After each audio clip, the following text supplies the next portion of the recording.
Should you buy a home that resides within an HOA community? And what even is an HOA and how does that affect you as a homeowner? Well, an HOA is the Homeowners Association, and it has its own set of rules and covenants meant to keep the community aligned and beautiful and clean and well kept up. Some HOAs have overstepped and continue to overstep boundaries. You'll find HOA members that will enter other residents' home and their garages or their back gates. Or we've seen lawsuits where the HOA decides to take down a structure or remove a car, and it ends up it was a classic car, or the structure was actually permitted and they removed it erroneously. So there's a large overreach of authority with homeowner associations. They typically were supposed to be run by members of the community. And what we see a lot now are developers that will not leave the board and will not leave the homeowners association. And so it still is being run by the developer. And at some point, you have to look at the finances. A lot of the homeowners associations have been running at a deficit, which means as a homeowner, one of the biggest reasons that you should try and avoid a homeowner association is the fact that if your association is running at a financial deficit, that could come back to you in multiple forms as a negative. The first one is special assessments, and we see it all the time where they didn't retain enough funds. Nobody knows where the funds went. There's no accounting of the funds, but they didn't retain enough funds, and now they need to upgrade something within the community and they don't have the money to do it.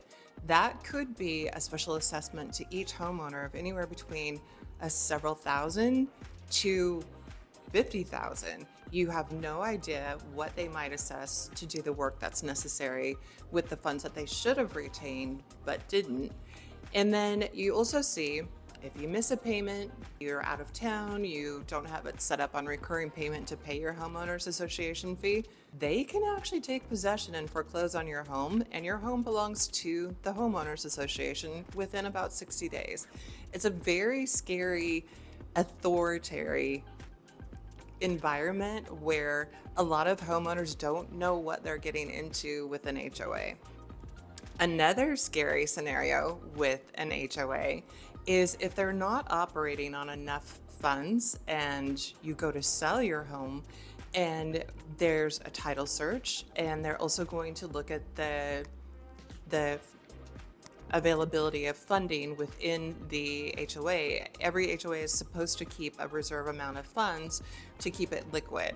And if those funds are not in there, you may not get to sell your home because the new buyer is not going to take on the potential for a special assessment or additional HOA fees just because the current HOA is not liquid. And the other issue, really the biggest issue with HOAs, as if these were not big enough issues, the biggest issue with an HOA is you could enter an HOA and they could say, oh, your HOA payment per month is only $150.